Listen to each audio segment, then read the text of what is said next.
자, 이제 우리 숙보기로 하는 본격 강의를 시작해 보도록 하겠습니다. 교재 일단 30페이지 펴시겠습니다. 30페이지 펴시고요. 우리 보시면 이런 문제예요. 먼저 민법 총칙이란 말 먼저 한번 생각해 보겠습니다. 민법 총칙 그러면 이게 총칙이 있다는 얘기는 각칙이 있다는 얘기예요. 앞에서 우리가 말씀드렸는데 각칙의 이 공통된 것들을 뽑아서 총칙에 한꺼번에 규정을 해두는 거죠. 그러면 여러 말을 할 필요가 없는 거예요. 우리 이제 예를 들면 저당권 설정 계약도 있고 매매 계약도 있는데 그것들은 다 계약이라는 하나의 특징이 있는 거죠. 근데 그런 것들을 한꺼번에 모아서 민법 총칙에서 법률행위 편에서 한꺼번에 설명을 해버리는 거예요. 그러면 다 같이 그렇게 해결되는 거야. 네, 이렇게 되겠습니다. 그래서 민법은 법률은 총칙, 각칙으로 이루어져 있다. 총칙 다음에 나온 건 각칙이죠. 근데 이제 먼저 서론. 서론은 민법의 기초인데 여기서는 뭘 공부하느냐 그러면 법률 요건과 법률 효과에 관해서 공부를 하는 거예요. 네, 이 얘기는 뭐냐 그러면 어떤 요건이 갖추어졌을 때 효과가 생긴다는 거예요. 근데 이제 그 효과가 권리의무로 나타날 건데 권리 의무에 관해서 이게 변동이 생기려면 어떤 요건이 갖춰져야 돼. 이제 그 내용들을 할 건데요. 지금은 몰라도 그냥 일단 지나가 봅니다. 서론편에서 공부하는 것은 먼저 권리 변동. 민법이 뭐냐 그러면 권리 변동에 관해서 공부하는 거예요. 권리 변동. 권리가 발생, 변경, 소멸하는 것들. 그래서 민법은 사실 권리 의무에 관해서 규정을 하고 있죠. 그래서 민법은 권리 의무다. 권리 의무법이다. 이렇게 생각하시면 된다. 그래서 이제 이 법률 효과가 권리 변동이 될 건데 그 권리 변동이 생기기 위해서 일정한 요건이 필요하다는 거예요. 거기에 법률행위와 법률 규정이 있는데 출제 비중으로 보자면 간혹 한 문제에 그려놨죠. 근데 이게 전혀 출제가 되지 않으면 아예 공부도 안 할 텐데 다만 이제 민법을 처음 공부하는 분들은 기본적인 틀은 잡아야 되니까 그 틀을 잡기 위해서 공부를 해봅니다. 네, 그래서 간혹 한 문제가 출제된다. 그런데 이제 그 중에 중요한 게 뭐냐 그러면 법률행위예요. 이 법률행위가 여기 법률행위죠. 근데 법률행위가 뭐냐 그러면 매매계약, 임대차 계약 일단 이렇게 생각해 보자고요. 매매계약, 임대차 계약 이런 것을 일단 민법 총칙에서는 법률행위라고 부른다. 네, 부르는데 사실 법률 규정에 관한 것들은 우리가 신경 쓸 게 없죠. 그냥 법률 규정에 그렇게 돼 있는데 법률 규정대로 가는 거지. 근데 우리가 거래하면서는 매매하고 임대차하고 이런 걸 할 거잖아요. 그래서 법률행위를 중심으로 해서 또 공부를 한다. 근데 이제 여기서는 법률행위가 어떻게 성립하고 효력이 생기는지 어떤 효력 요건을 갖춰야지 되는지 이런 것들을 공부를 하는 거예요. 그리고 이제 그 법률행위 종류에 어떤 것들이 있는지 이런 것들이 자주 한 문제, 간혹 한 문제, 자주 한 문제. 그러니까 이것도 간혹 나옵니다. 어쨌거나 나오는데 이 파트는 나오면 이렇게 공부하지 않으면 잘 틀리기가 쉬워요. 근데 올해 시험 같은 경우도 32회 시험 같은 경우도 제 암기법으로 금방 해결이 되더라고요. 그 암기법 몇 가지 이런 것들을 확인해 두시면 된다. 부담 가지실 필요가 없습니다. 이제 권리 변동 그랬는데요. 이제 이거 먼저 생각을 해보자고요. 사람은 태어나면서부터 뭘 갖고 싶어요. 아파트를 갖고 싶고 땅을 갖고 싶고 라고 이렇게 한다고 생각을 해보자고요. 근데 그 땅을 어떻게 내 거로 그 건물을 어떻게 내 거로 만들 것인가 인데 거기에 계약을 통해서 내 거로 만드는 방법이 있다네.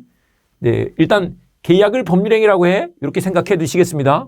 계약을 법률행위. 처음 공부하는 분들은 그렇게 생각하시면 된다. 일단 봐보자고요. 그래서 갑이 갖고 있는 건물을 을이 매매로 사오면 될 거 아니에요.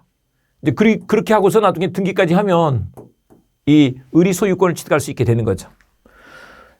여러분 지금 우리 교재 수보기 30페이지 보십니다. 수보기 30페이지. 네. 그래서 등기까지 이렇게 하면 된다는 거죠. 근데 이 매매 계약이 성립하려면 이 말이에요. 이런 계약이 성립하려면 어떻게 되느냐? 누군가 먼저 청약을 하고 승낙을 하는 거예요. 일단 이렇게 말씀드려 볼게요. 청약은 급한 사람이 하는 거예요. 그리고 이제 거기에 오케이 하는 사람이 승낙이죠. 그래서 이제 합의가 되면 이 합의를 곧 계약이라고 한다. 합의가 곧 계약이다. 계약서 쓰지 않아도 계약은 되는 거예요. 계약서가 필요 없다. 그러니까 야, 부동산 매매하면서 계약서 안 쓰면 어떡하라고. 물론 다 써야죠. 다 써야 되는데 여기서 매매를 공부할 때 이제 민법을 공부할 때는 가장 일반적인 게 어떤 것인가 거기서부터 출발해야 됩니다. 그런데 우리는 매매 그러면 부동산 매매, 우리가 이제 부동산 공부를 하다 보니까 부동산 매매 이것만 생각하기 쉬운데 사실 부동산 매매만 있는 게 아니죠. 더 일반적인 건 편의점에 가서 무슨 커피 한 잔을 사거나 아니면 뭐 과자를 하나 살지라도 아니면 뭐 마트 가서 쌀을 사고 식료품을 사요. 아니면 우리 시장 가서 고등어를 한 마리 사요. 이런 것들도 다 돈 주고 사죠. 돈 주고 사면 다 매매예요. 그런 것들 생각해 보세요. 우리 고등어 살 때 매매 계약 합의하고 바로 돈 주고 계산을 끝내는데 매매 계약서 안 쓰잖아요. 그게 일반적인 것이라는 거죠. 부동산 매매는 사실 그다지 많이 하지는 않아요. 이제 그걸 업으로 하는 사람은 모를까. 그렇지 않은 사람들은 뭐 평생 살아야 한두 번, 뭐 두세 번 이 정도 할 거 아니에요. 많이 해도. 서너 번, 많이 하면 뭐 서너 번 한다고 생각해 보자고요. 그러지 그 이상 없다니까요. 근데 우리 고등어 사는 건 뭐 여러 번 사잖아요. 편의점도 여러 번 가잖아요. 그런 게 더 일반적인 것이라고. 그래서 계약서는 필요가 없다. 그냥 합의만 있으면 된다. 그런데 여기 청약과 승낙을 의사표시 이렇게 말하는데 의사표시 이제 의사표시가 왜 그러냐 그러면 봐보세요. 이 건물을 만약에 10억의 매매 계약을 맺었다 이렇게 한번 생각을 해보자고요. 그러면 이제 청약은 급한 사람이 한다 이렇게 말했는데 사실 급한 사람은 갑일 수도 있고 을일 수도 있는 거죠. 파는 사람이 급할 수도 있고 사는 사람이 급할 수도 있다. 그래서 급한 사람이 먼저 하는 거예요. 그런데 갑 입장에서는 이게 X를 10억에 팔아야지 의사결정을 하고 그것을 상대방한테 표시를 한 거예요. 의사, 표시 이렇게 나눠서 볼 수 있죠. 을도 봐보세요. X를 10억에 사야지 라고 의사결정하고 표시를 한 거예요. 즉 의사와 표시로 이렇게 이루어져 있는데 그 사람들의 의사대로 그 사람들이 의욕한 대로 계약이 되는 거예요. 그런 걸 특히 의사표시 이렇게 말한다. 어쨌거나 네, 이렇게 된다. 이제 그렇게 했더니 이런 일이 생겨요. 우리 갑한테는 대금 10억이라는 대금 지급 청구권 이게 생기고요. 그다음에 이제 을한테 매수인 을한테는 X를 넘겨받을 권리가 생겨요. 소유권 이전 청구권. 참고로 이제 파는 사람을 매도인, 사는 사람을 매수인이라고 한다. 매도인은 파는 사람, 매수인은 사는 사람. 네. 그래서 이렇게 된다는 것이죠. 지금 여기서 요거예요. 이 계약을 맺었더니 말이죠. 계약을 맺었더니 갑과 을한테 이런 권리가 생겼어. 봐보세요. X를 받을 권리가 생기고 그 다음에 갑은 넘겨줄 의무를 부담하는 거죠. 또 봐보세요. 대금 10억이 있는데 대금 10억을 줄 의무가 있게 되겠고요. 그 다음에 갑한테는 그런 권리를 갖게 되는 거죠. 권리가 생기는 거죠. 이런 것을 권리변동이라고 한다고. 권리변동. 근데 주로 우리는 계약을 통해서 이렇게 하고 살고 있어요. 봐보세요. 여러분들 집에 있는 가재 도구 아니면 뭐 지금 가까이 있는 책, 볼펜, 노트, 가방, 핸드폰, 뭐 옷 이런 것들 다 돈 주고 샀잖아요. 돈 주고 샀죠. 그러니까 이게 매매죠. 매매로 산 거예요. 이게 일반적이죠. 그래서 여기서부터 출발을 해보는 거예요. 그런 거구나. 그런데 이제 이 계약에는 반드시 청약과 승낙 같은 의사표시가 들어가 있는 거예요. 청약과 승낙 같은 의사표시가 들어가 있는 것이다. 그래서 그 사람들의 의사표시대로 X에 대한 X 건물을 10억의 매매가 이루어진 거죠. 네, 요게 한 가지 특징이 있고요. 그다음에 이제 한 가지 더 사례를 봐보겠습니다. 뭐냐? 법률 규정으로 권리가 변동하는 경우도 있다는 거예요. 근데 법률 규정은 그냥 법률행위 아닌 거 일단 이렇게 좀 생각하시면 되는데, 봐보세요. 갑이 돌아가신 부모님이에요. 작고하신 부모님이다. 부모님. 그런데 이제 그 자녀 을이 상속을 한 거예요. 근데 상속은 어떻게 이루어지느냐 그러면 부모님이 돌아가셔야 돼요. 사망. 근데 이 사망은 이제 아까 앞에 그림과 비교해서 보면 우리 강의노트에 보면 강의노트가 아니고 이제 숫보기에 보면 30페이지 왼쪽 그림과 오른쪽 그림의 차이점이죠. 이게 사망 요거는 의사표시가 아닌 거죠. 청약과 승낙은 의사표시인데 네, 법에 이렇게 적어놨어요. 사망하면 부모님이 사망하면 자녀가 상속한다고 법에 써놓은 거죠. 법률 규정으로 이렇게 써놨다. 네. 어쨌거나 그랬더니 그 자녀한테 상속권이란 권리가 생겼어. 그래서 X의 소유권을 취득하게 된 거죠. 너무 고맙죠. 그거를 어쨌거나 갖게 되는 거니까. 근데 이게 법률 규정에 그렇게 써놨다니까요.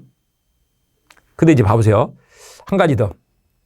우리가 지금 공인중개사를 하려고 하는데 공인중개사 업무는 부동산에서 하는 일은 매매나 임대차를 중개하는 것이지 상속에 관한 문제를 다루는 게 아니에요.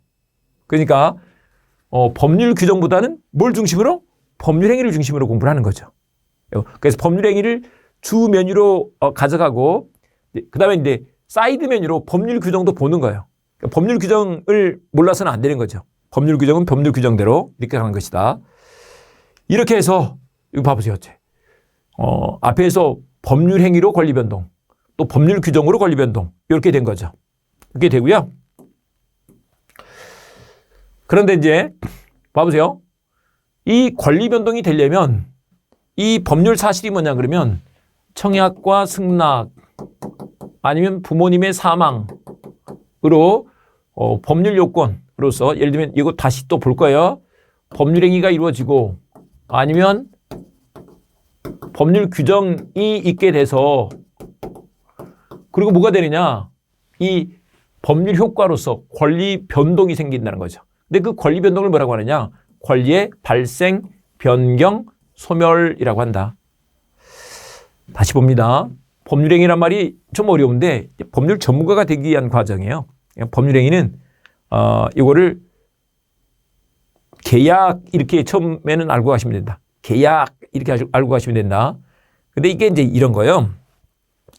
우리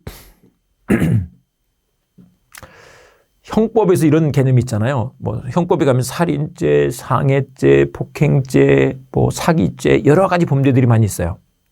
근데 그런 개별적인 범죄들이 있는데 그거를 모아서 부를 때는 그냥 범죄 행위 이렇게 하면 되죠.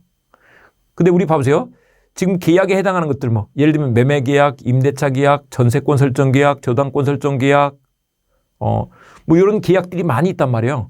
근데 그거를 하나로 이름을 붙여주는데 그것이 법률행위다 이런 거예요. 근데 어떤 때는 이제 법률행위 말고 법률 규정으로도 권리 변동이 생긴다는 거죠. 네, 아셨죠? 네, 이렇게 된다. 그런데 이제 이렇게 해서 우리 권리 주체 입장에서 보면 의 입장에서 한번 생각해 보자고요. 권리가 생겼다가 없어지기도 하고 그래요.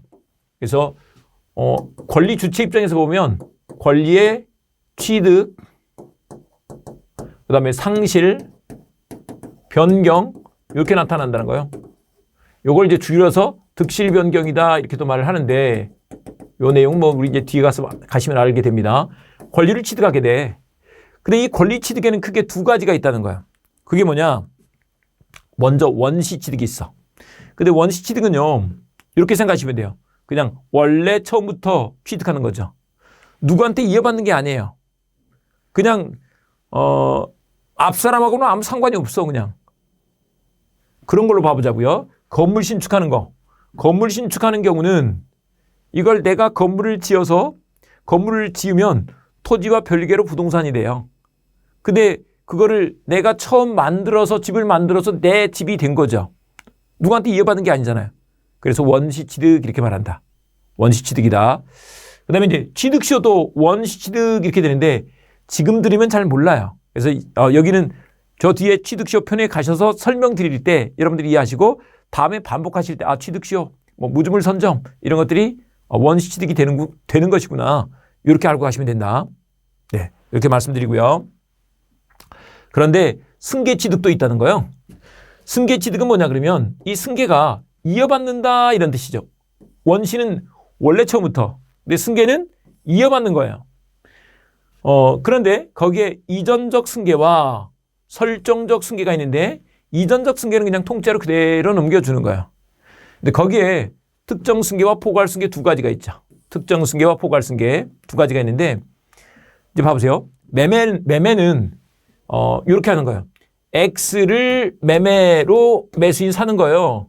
그러면 X를 특정해서 승계하는 거죠. 우리 이런 것도 한번 생각해 볼까요? 증여는 부모님이 자녀한테 주는 경우가 많이 있어요. X 이거 너 가져라 라고 했다고 보자고요. 그러면 X를 특정해서 자녀한테 넘겨주는 거잖아요. 그래서 넘겨받았으니까 이어받는 거죠. 그래서 특정 승계 이렇게 된다. 네, 이렇게 되고요. 그런데 이제 포괄 승계가 있어요. 포괄 승계는 그야말로 다 승계하는 거죠. 다. 그런 것으로 상속이 있다는 것입니다. 상속은 부모님이 돌아가시면 다 이어받는 거예요. X만 이어받는 게 아니고요. X 말고 Y, Z 다 되죠. 다 될 뿐만 아니라 심지어는 빚이 있으면 빚까지, 즉 채무까지 다 승계를 하죠. 그래서 특히 상속인을 뭐라고 하느냐? 포괄승계인 이렇게 말해요. 상속인을 포괄승계인이라고 한다고. 근데 이제 매수인 같은 사람은 뭐라고 하느냐? 매수인은 특정승계인 이렇게 말하죠. 일반적으로 이렇게 받으십니다. 매수인은 특정승계인, 상속인은 포괄승계인 이렇게 말을 한다. 네, 됐죠. 요거 이제 나중에 알아야 되니까 지금은 뭐 이거 정리 안 돼도 그냥 처음 듣는 분들은 쭉 듣고 지나가면 돼요. 처음부터 이거 다 암기하시려고 하실 필요 없어요. 그냥 들으시면 돼요. 반복하다 보면 알게 된다. 그 다음에 이제 설정적 승계가 있는데 이 설정적 승계는 제한물권 설정 이렇게 해놨는데 일단 여기는 그냥 뭐 전세권이나 뭐 지상권이나 아니면 저당권 설정하는 것들을 말한다. 이렇게 알아두시면 되고요. 용어만 알면 돼요. 용어만. 전세권, 저당권 설정 이런 것들을 설정적 승계라고 하는데 이 뜻풀이를 처음부터 하는 건 의미가 없어요. 나중에 이거 전세권, 저당권, 뭐 지상권 편에 가셔서 여러분들한테 설명드리면 금방 아실 수 있는 거예요. 뭐 외울 필요는 없다. 그렇게 하시고요. 그 다음에 이제 권리 변동의 원인을 한번 분석해 보면 이런 거예요. 다시 이제 정리하는 것입니다. 청약, 승낙 같은 의사 표시가 모여서 법률 행위를 이뤄요. 그런데 계약이 그래서 된 거죠. X를 10억에 사야지, 팔아야지 청약을 하고 그 다음에 그걸 오케이 승낙을 해서 합의가 되면 계약이 된 거죠. 근데 만약에 그 계약이 이제 뭐 나중에 뭔가 문제가 있어. 그러면 취소할 수 있는 경우가 있어요. 취소 같은 경우는 일방적으로 하는 것이거든요. 일방적으로. 그래서 단독을 한다. 그래서 단독행위라고 한다.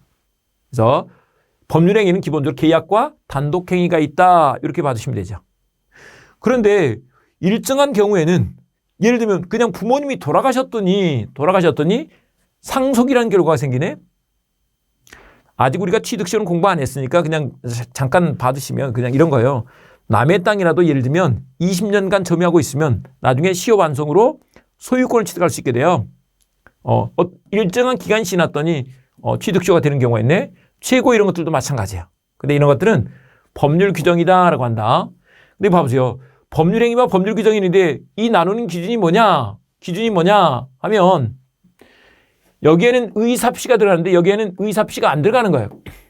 그러니까 의사표시가 들어가느냐 들어가지 않느냐에 따라서 법률행위, 법률 규정 이렇게 한다. 법률 규정은 그냥 법률행위 아닌 거 이렇게 생각하시면 돼요. 법률행위 아닌 것을 법률 규정이다. 이렇게 말한다. 다시 한번 말씀드립니다. 뭔가 이 특징이 있을 때 거기에다가 이름을 하나 같이 붙여주는 거야. 그런 게 뭐 계약 단독행위 합쳐서 법률행위라고 이름을 붙여준 것이다. 근데 처음 공부하실 때는 계약이 법률행위야 이렇게 생각하시면서 읽으시면 돼요. 계약이 법률행위야. 이렇게 하시면서 보시면 된다. 이거 외울 필요 전혀 없어요. 왜냐하면 나중에 가면 법률행위가 계약이 법률행위인 걸 모르는 사람이 아무도 없거든요. 그러니까 처음 보시는 분들은 그렇다네 이렇게 하고 지나가시면 된다. 근데 이제 그렇게 했더니 이런 법률 효과가 생기는 거야. 권리 변동으로서 권리의 발생, 변경, 소멸 이렇게 된다는 거죠. 이게 권리 주체 입장에서 보면 득실 변경이 되죠. 권리의 취득, 상실, 변경 이렇게 되는 것이다. 그래서 보면 이제 이런 측면에요. 어떤 요건이 갖춰졌더니 효과가 생겨. 이건 잠깐 한번 봐보시면 효과라는 말을 한번 봐볼 건데요. 어떤 이 과가 과실과자잖아요. 그리고 효는 그 과실에 효과가 있는 거죠. 한마디로. 효과가 있어. 근데 법률적으로. 근데 그러려면 어떤 요건을 갖춰야 돼. 요건. 꼭 필요한 건이야. 필요한 건. 그게 법률행위라는 거죠. 그게 계약이라는 거야. 계약이 있었더니 이렇게 되는 거야. 근데 이제 이게 법률적으로 문제되니까 법률 요건, 법률 효과 이렇게 말하는데 나중에 하면 이제 요건의 효과 이렇게 하시게 된다. 이것도 뭐 외울 필요 없어요. 다 자연스럽게 알게 된다. 네, 이렇게 해두시고요. 그 다음에 이제 법률행위 종류 가셔서 보시면 이 단독행위와 계약이 있는데 이제 이런 거 한번 생각해 보세요. 단독행위는 단독으로 하는 거예요. 근데 이 단독행위에 두 가지가 있다는 거예요. 상대방 있는 단독행위와 상대방 없는 단독행위. 예를 들면 갑이 단독으로 어떤 법률행위, 의사표시를 하는데 상대방이 한테 하는 경우 상대방이 있는 단독행위. 상대방이 아닌 상대방 없는 사람 없을 때 하는 경우 상대방 없는 단독행위 이렇게 된다는 거죠. 그래서 상대방 있는 단독행위와 없는 단독행위가 있다. 그런데 이 상대방 있는 단독행위로서 요게 있다. 동철이가 상추에 취해. 제 밴드에 요거 있죠. 밴드. 민법은 민열이라는 밴드에 보시면 이 문제가 있습니다. 말 완성하기. 동철이가 상추에 취해 채무 면제를 했대. 그리고 면제하고 포기했대. 네, 이렇게 해두실 건데 지금은 그냥 이렇게 외워두시면 돼요. 그냥 좀 살을 붙여보자면 뭐 상추 심는 동철이도 괜찮고요. 근데 어쨌거나 동철이가 아직 술도 먹기 전에 상추에 벌써 취해버렸대. 기분 너무 좋아. 그래서 친구한테 돈 꿔준 게 있는데 10만 원 꿔준 게 있는데 야 갚지 마. 채무 면제 해줘버렸대. 그러면서 포기해버렸대. 채권을 포기해버린 거죠. 채무 면제 포기 이렇게 되는데 이렇게 외워두시면 된다. 동철이가 상추에 취해 채무 면제하고 포기했어. 그 다음에 이제 상대방 없는 단독행위가 있는데 유죄, 상소. 사실 좀 옛날에는요. 요것만 외워놨어도 문제가 다 풀렸어요. 그런데 조금 더 문제가 복잡하게 나오면서 올해 시험 문제 봤더니 요걸 외워두면 문제가 풀리더라고요. 유죄, 상소 이렇게 외워두시면 된다. 유언, 재단법인 설립행위, 상속의 포기, 소유권 포기 이렇게 되죠. 유죄, 상소 이렇게 받으시면 된다. 근데 이제 처음 공부하시는 분들은 유언 한번 생각해 보실 건데요. 유언은 상대방 없는 단독행위다 그러는데 보통 우리 유언 그러면 야 이거 너 가져 하는 경우에요. 이거 너 가져 유언이에요. 그러니까 그러면 상대방이 있는 거 아니야? 이렇게 생각하기 쉬운데 사실 유언은요. 이거를 어떻게 하는 거냐. 혼자 유언장을 쓰는 거예요. 이렇게 유언장 썼어요. 그래서 X는 큰 애 주고 Y는 작은 애 주고 이런 식으로 유언장을 써놓은 거예요.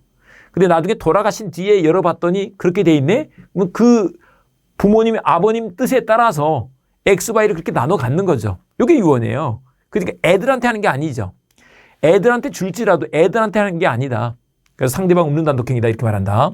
그래서 유죄, 상소 이렇게 하시는데 여기는 뭐 암기법 더 중요한 게 뭐냐 그러면 이거를 어떻게 외울까? 유재석 이렇게 생각해 봤습니다. 유재석. 제가 좋아하는 개그맨 유재석. 유재석 씨가 예전에 페이를 못 받은 게 있어가지고 소송을 한 적이 있어요. 근데 그 소송에서 1심에서 진 거예요. 근데 나중에 상소에서 이겼죠. 네, 그래서 유재석 상소가 되는데 서기는 방송국하고 그냥 유재 상소 이렇게 했다. 한 가지 더. 혹시 다른 강의를 들으셨던 분들 같은 경우는 또 어떤 분들은 유재포 이렇게 외우기도 해요. 유재포 이렇게 외우는데 저는 이렇게 하지 않는다. 왜 하지 않느냐? 여기에 상속의 포기, 또 소유권 포기, 상대방 없는 단독행위가 많은데 상대방 있는 단독행위의 포기가 있고요. 사실 여기에 포기가 훨씬 더 많이 있어요. 제가 안 쓴 것들 중에 훨씬 더 있다고요. 그러니까 포기를 여기서 이렇게 하시면 안 돼. 유죄, 상소. 그러니까 포기는 상속의 포기와 소유권 포기만 상대방 없는 단독행위고 다른 포기는 다 상대방 있는 단독행위 이렇게 기억을 해두시면 좋겠다. 됐죠? 요즘은 조금 더 발전해서 이렇게까지 나가고 있어요. 다 외웠습니다. 동철이가 상추에 취해 채무 면제하고 포기했어. 그다음에 상대방 없는 단독행위는 유죄, 상소. 서기는 방송국 같다고요? 네, 이렇게 해두시면 된다. 그다음에 이제 이런 게 있을 수 있는데 봐보세요. 단독행위면 뒤에 계약이 있죠. 계약은 합의하는 거예요. 근데 계약은 외울 게 없어. 매매, 교환, 임대차. 그다음에 우리 해제, 매매 예약 이런 것들인데 매매 교환, 임대차가 계약인 건 다 알아요. 그런데 우리 증여를 계약인 줄 모르는 분들이 좀 계세요. 증여가 단독행위 아닐까? 일단 여기에 안 들어있잖아요. 증여가 동철이가 상추에 취해 채무 면제하고 포기했어. 여기에는 안 들어있잖아요. 그러니까 상대방 있는 단독행위 아니네.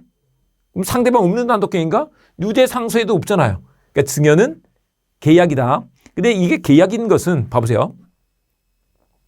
보통 우리 증여는 부모님이 자식한테 좋은 것 주는 것만 생각하기 쉽잖아요. 그래서 증여는 계약이야 이렇게 생각하기 쉬운데 이 단독행위야 이렇게 생각하기 쉬운데 근데 내가 싫은 건 안 받을 수도 있는 거죠. 좀 더 극단적으로 한번 봐보자고요. 만약에 옆집에서 쓰레기를 1kg 모아놨다가 이거 당신 가지세요, 니네 가지세요 라고 했다고 보자고요. 이게 증여야. 근데 그분이 옆집에서 그렇게 말하면 내가 받아야 되는 거예요? 아니잖아요. 막 성질내죠. 뭔 소리야. 막 성질낼 거 아니냐고요. 그러니까 증여는 합의로 하는 거예요. 합의로. 그래서 증여는 계약이다. 부모님이 주시는 것도 좀 상상하기는 쉽지 않지만 나는 저 아버지 또 어머니 나는 지금 능력이 있어서 돈 잘 벌고 있으니까 이거는 형 드리세요. 아니면 동생 주세요. 라고 할 수 있는 거잖아요. 안 받을 수도 있는 거지. 그러니까 증여는 내가 받겠다는 의사도 있어야 되는 것이다. 그러니까 계약이야. 그 다음에 한 가지 더. 근데 이걸 쓴 이유는 뭐냐 그러면 모든 합의는 계약인 거예요. 계약이 다른 게 아니고 합의하는 게 다 계약이라고요. 또 이렇게 약속이 들어가 있죠. 매매 예약은 뭐냐면 미리 하는 계약이거든요. 미리 하는 계약. 요 자체가. 그러니까 계약이 맞죠. 이걸 외울 것들이 아니라고요. 이건 외울 것들이 아니고 요 두 가지 있는 단독행위와 없는 단독행위. 동철이가 상추에 취해 채무 면제하고 포기했어. 유죄, 상소. 이걸 잘 기억해 두자고요. 네, 이렇게 해두시고 그다음에 이제 법률행위 종류 중에서 또 의무부담행위와 처분행위라는 개념이 있는데 요거는 막 외우는 문제는 아니에요. 잠깐 한번 봐보세요.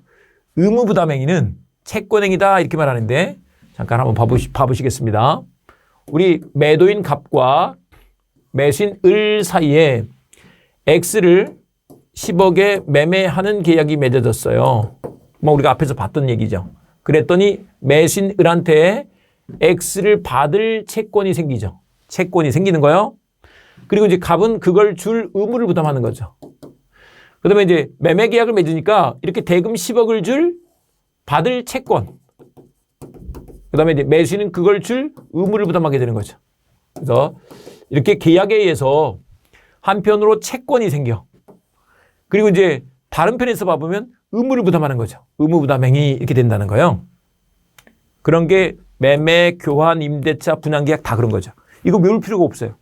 이게 계약법에서 공부하는 계약은 다 채권행위, 의무부담행위가 돼요.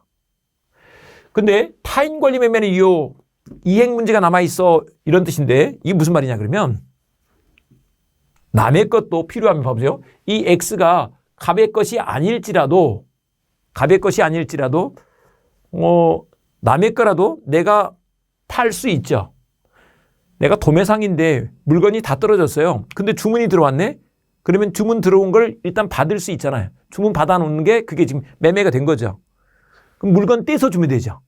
그래도 된다 이 말인 것이면 이행해 주면 되니까 어쨌든 사서 넘겨주면 되니까 이런 뜻인 거예요. 됐죠?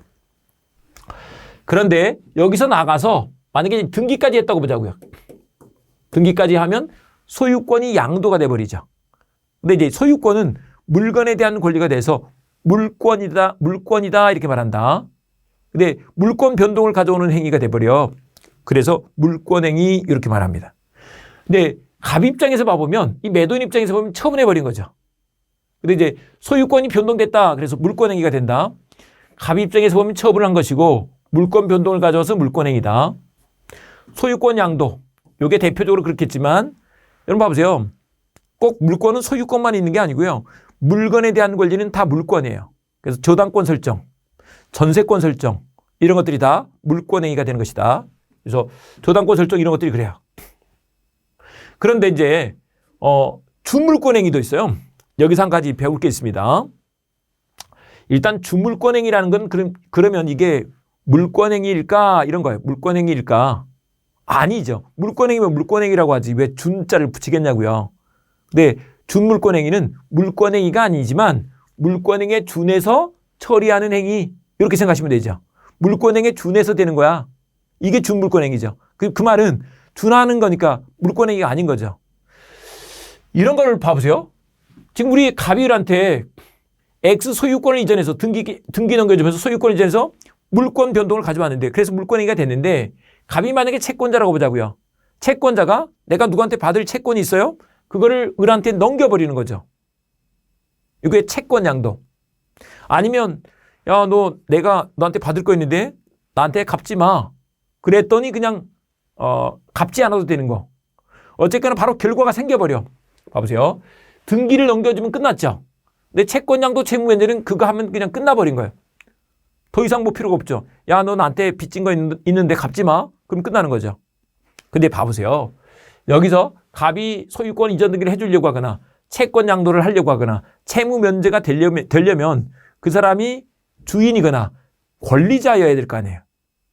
권리자가 그렇게 했어야 돼. 자기 권리도 아닌데 그렇게 하면 안 되죠. 할 수가 없죠. 어떻게 등기를 넘겨주냐. 자기 것도 아닌데 어떻게 등기를 넘겨줘. 넘겨줄 수가 없지. 자기 것도 아닌데 어떻게 채권을 양도해 주냐고요. 자기 것도 아닌데 어떻게 채무 면제를 해주냐고요. 아니 채권자가 받을 권리가 있는 사람이 야 갚지 마 그래야지 될 거 아니냐고요. 됐죠? 그래서 이걸 만약에 권리 없는 사람이 하게 되면 그때는 무효가 된다라고 한다. 여기는 권리가 없어도 상관없어요. 유효야. 근데 여기는 권리 없이 하면 무효야. 여기는 이행 문제가 남아있지 않기 때문에 그래요. 봐보세요. 이 등기하면 이미 끝났다니까요. 물권 변동이 와버렸어. 더 이상 할 게 없어. 근데 자기 게 아니면 어떻게 그걸 하냐고요. 못하지. 그래서 그런 것이다. 네. 근데 요거는 외울 필요는 없어요. 지금 외우면 오히려 어려워요. 이것도 뒤에 가서 공부를 해보고 다시 오면 쉬워진다. 이 말씀드리고요. 그러니까 처음 보시는 분들은 잘 모르겠으면 그냥 인강으로만 이렇게 좀 보셔도 돼요. 인강 보고 조금 더 익숙해진 뒤에 숫보기로 내 걸 만들고 그 다음에 나중에 이제 나무보기까지 그 나무보기 있죠. 그 내용들까지 확인해 가면서 제가 그 밑에 OX까지 같이 이렇게 소개를 좀 해놨는데 다 기출문제를 분석한 것들이에요. 기출문제를 분석한 것들에서 이것들이 다 시험 문제로 나오죠. 그래서 이걸로 합격하신 분들이 제가 만든 교재로 합격하신 분들이 다 교수님 뭐 이 책은 완전히 답지예요. 막 이렇게 말씀해 주신단 말이에요. 네, 그래서 합격률이 매우 높다. 근데 여러분들도 거기 같이 동참해서 같이 합격해 보자고요. 네.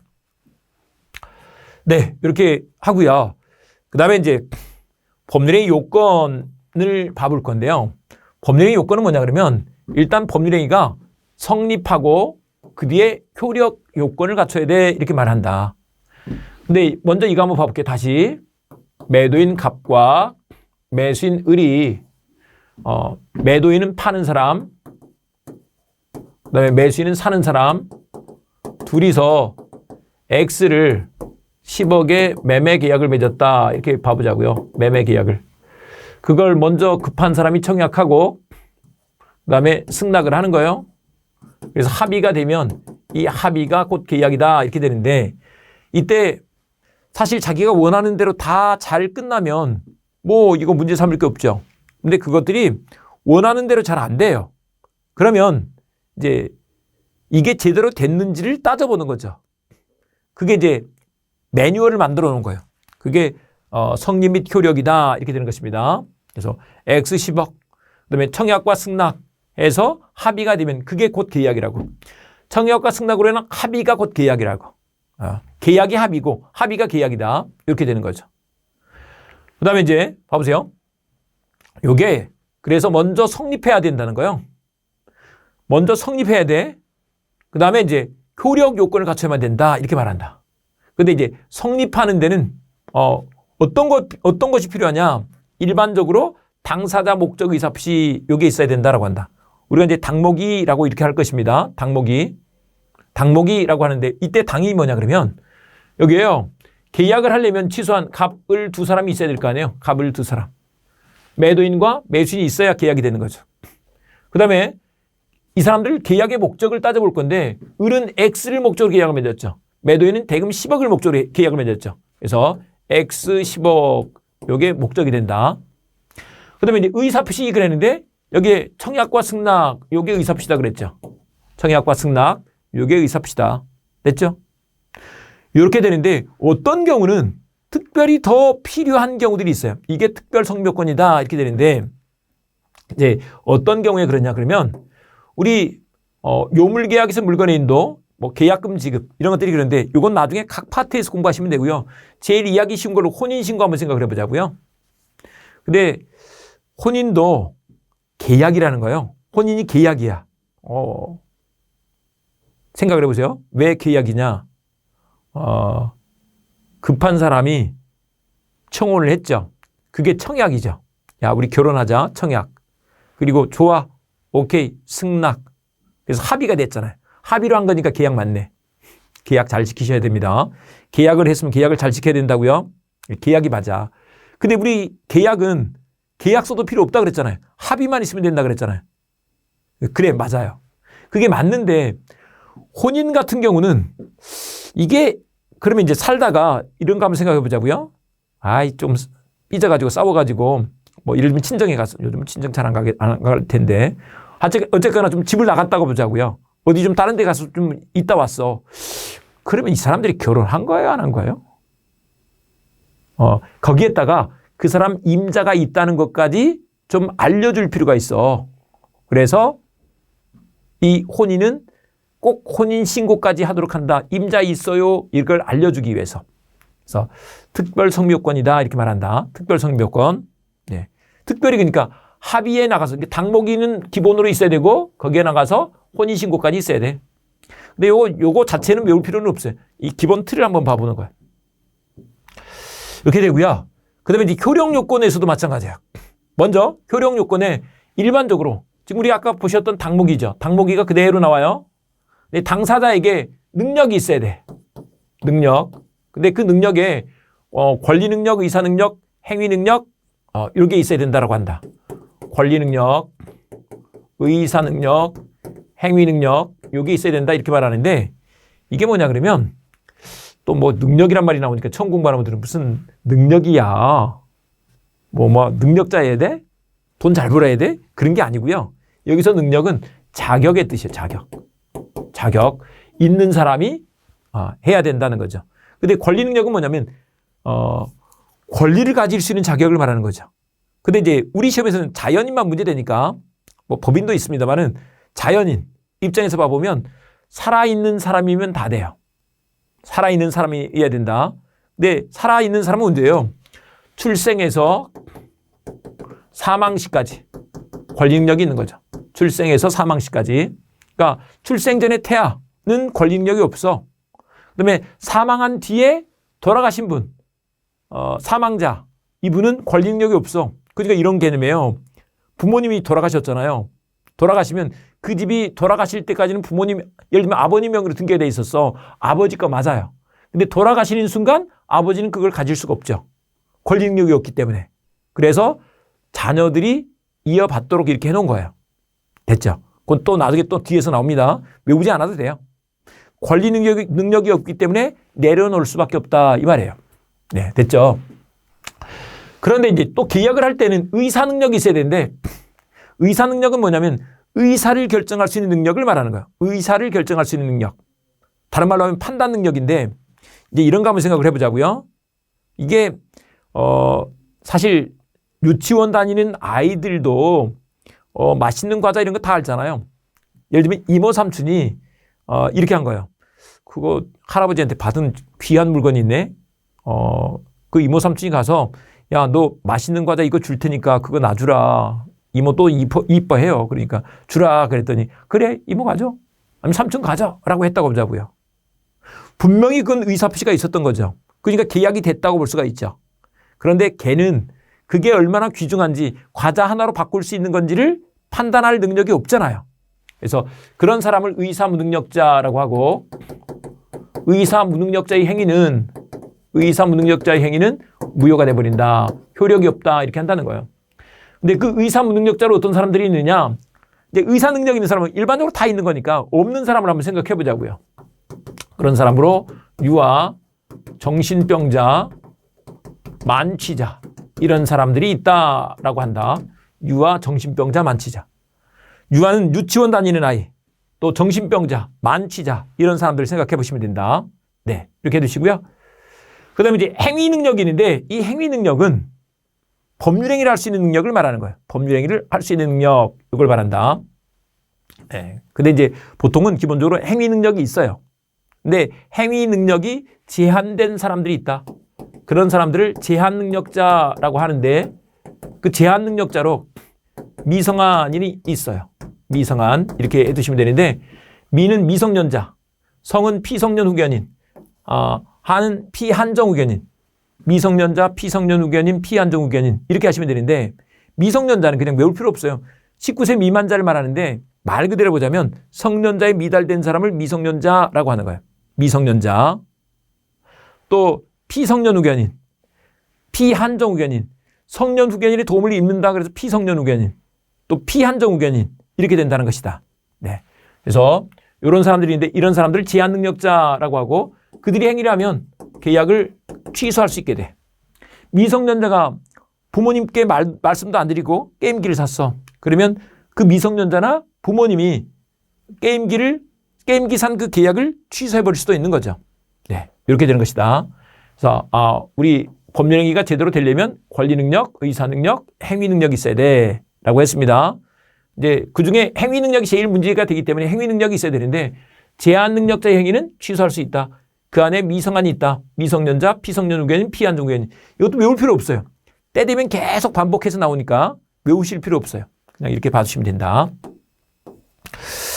그래서 이제 그 얘기가 이렇게 쭉 됐고요. 목적은 확가, 적사. 이제 다음 시간에 있어 볼 거예요. 의사표시가 이래야 돼. 근데 이건 외울 필요가 없어요. 나중에 또 볼 겁니다. 특별 효력 요건으로서 대리권 존재, 토지 거래가 조건 성취, 기한 도래 이런 것들이 있는데 이것도 우리 뒤에서 진도별로 쭉 가는 거예요. 그래서 쭉 보시면 되고요. 여기서는 한 가지 농지 취득 자격 증명 요걸 한 가지 봐주시겠습니다. 근데 이 처음 보는 분들은 그냥 앞에 있는 내용들을 보시면 되고요. 공부하셨던 분들은 이게 간혹 시험 문제로 나와요. 농지 취득 자격 증명은 효력 요건이 아니야. 그냥 자격 증명이야. 등기할 때 필요한 요건이죠. 자격 증명이야. 효력 요건이 아니야. 이렇게 알아두시면 된다고요. 네. 이게 첫 시간에 조금 이게 그냥 스트레이트로 가버리기 위해서 좀 많이 했는데, 이걸 좀 잘라서 여러분들이 한번 보셔도 돼요. 자, 기출문제를 봐보겠습니다. 상대방 있는 단독행위에 해당하지 않는 것은 그랬어요. 상대방 있는 단독행위가 아니면 상대방 없는 이 되겠네요. 없는 단독행위. 이렇게 풀어보면 되겠네요. 일단 이제 상대방 있는 단독행위 측면에서 봐보면 동철이가 상추에 취해 네 이렇게 할 수 있죠. 상추에 취해 이런 건데 포기가 들어가 있어요. 포기도 상대방 있는 단독행위죠. 그런데 재단법인 설립행위 이게 정답이 되죠. 우리 재단법인 설립행위는 유죄상소죠. 유죄상소. 그래서 상대방 없는 단독행위. 정답 되겠습니다. 과거 문제는 보면 그냥 동철이가 상추에 취해 채무 면제했어. 여기까지 하면 끝났어요. 그런데 이제 뭐 포기자가 많이 들어갔어요. 최근에. 그래서 동철이가 상추에 취해 채무 면제하고 포기했어. 근데 이걸 잘 몰라도 유죄 상소를 딱 기억해 두시면 암기해 두시면 바로 정답이 돼요. 그래서 두 가지 유언, 재단법인 설립행위, 상속의 포기, 소유권 포기. 포기 중에 요거는 상대방 없는 단독행위죠. 그렇게 풀리면 된다. 네. 여기까지 하고요. 다음 시간에는 이제 3강으로 법률의 목적에서부터 공부를 해보도록 하겠습니다.